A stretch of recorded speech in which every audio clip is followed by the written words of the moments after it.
শাপলা হত্যাকাণ্ডের মধ্য দিয়ে 2018 কোটা সংস্কার আন্দোলনে ছাত্রদের দমন পীড়নের মধ্য দিয়ে নিরাপদ সড়ক আন্দোলনের সময় আমাদের কোচি যেই বাচ্চারা আছে, আমাদের যেই ছাত্ররা আছে, তাদেরকে নিপীড়নের মধ্য দিয়ে আমরা দেখেছি এখানে আওয়ামী লীগ সরকার তার স্বৈরাচারী দখল প্রতিষ্ঠিত করেছিল এবং এই প্রত্যেকটা বিষয়ের বিচার আমাদেরকে আদায় করতে হবে।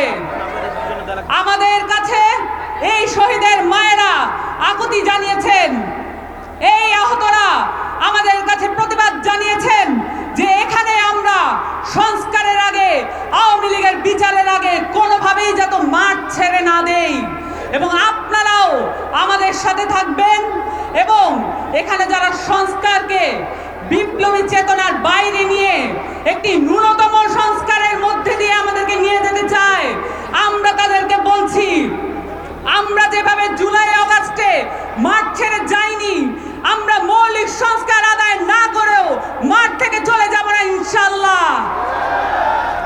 আপনাদের সকলকে বিপ্লবী অভিনন্দন। এবং যেখানেই যখনই আওয়ামী লীগের নেতাকর্মীদের আপনারা দেখবেন, যেখানে যখনই আওয়ামী লীগের মিছিল আপনারা অনুষ্ঠিত হতে দেখবেন, তাদের সাথে আপনারা এক রকমের প্রতিবাদ অবশ্যই করবেন এবং পুলিশের কাছে আপনারা সোপর্দ করবেন।